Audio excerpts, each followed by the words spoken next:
How is history made? This may seem like an odd question to ask, and a rather backward way to look at the study of past events, but it is in fact a debate that has raged fiercely through historical circles for quite some time. The prevailing idea that existed from ancient times was the notion of the great man.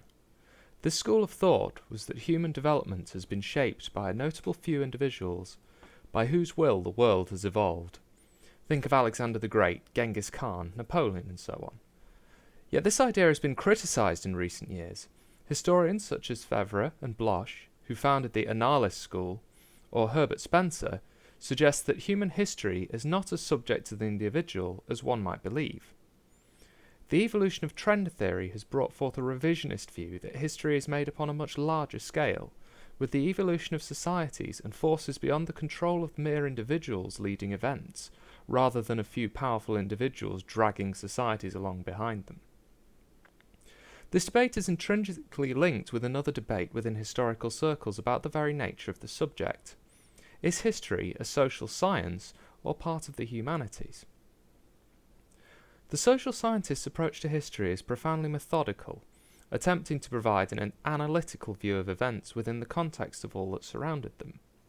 Their interest is in hard facts, encompassing the world of the times, whilst attempting to read through the biases and prejudices of primary sources to provide the most precise account of events that is possible. Trend theory is part of this scientific approach, as it entails an explanation of events with recourse to a broad array of available data, and attempts to minimize the impact of the individual in the face of the wider world in which they lived. By contrast, the humanities approach to history certainly entails a study of facts, but pays more attention to studying the causes and impacts of events on a more personal scale. On this end of the spectrum, one finds the strongest proponents of the great man theory. The humanities have less regard for overriding themes of a period, and would instead argue that for all the evolving social climates, a society can still be changed overnight by the actions of a single individual. Trend, or bottom-up history, has gained a great deal of traction in the last few decades, yet it is based on a powerfully generalizing theme that greatly invalidates its arguments. It suggests that societies are of one mind, ignoring the traits and peculiarities of individuals that can cause the frictions and obstacles that create the interesting points of history. Of course, one must accept that human civilizations have not merely lurched from catastrophic event to catastrophic event through the years, and gradual evolution must be examined, but to say that it is the gradual evolution that affects us more than outstanding individuals is not an idea that I personally would grant much credence.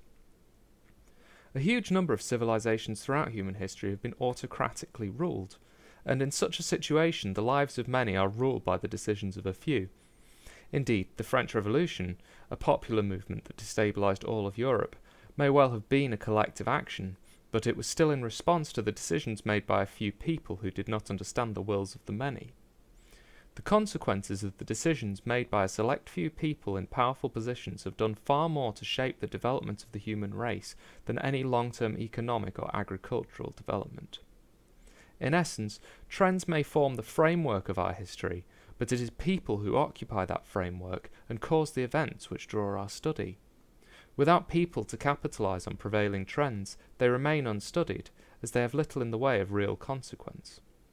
The stark outlook presented by the scientific approach to history does not, I believe, take into account this most important facet of history, that it is made by human beings, creatures that are often irrational and unpredictable, whose personal foibles can have such disastrous consequences. Ancient historians, particularly those from Greece and Rome, are notorious for their bias, allowing their opinions of individuals to dominate the focus of their works. But in this bias can some truth be seen. It was these individuals who, for good or ill, commanded the events. To try and codify human history into categories and trends robs one's audience of a true understanding of the people who created the events that they are studying. I'm not attempting to dismiss the study of long-term historical development and trends through this talk. And far from it. I believe that an understanding of how events beyond the impact of the individual is vital to form a better picture of how events happened in the past. What I'm hoping to say, however, is that the modern approach of dismissing the actions of individuals in the face of such trends is unworthy. It is the fact that individuals can have such a great impact that makes them so worthy of study. To seize upon the events around them and forge a new history is an ability that many aspire to, but few can really achieve. To dismiss the actions of those that do so as less important than the events that they were able to take control of is a disappointingly acrimonious approach, and I hope one that will not remain at the fore of historical academia.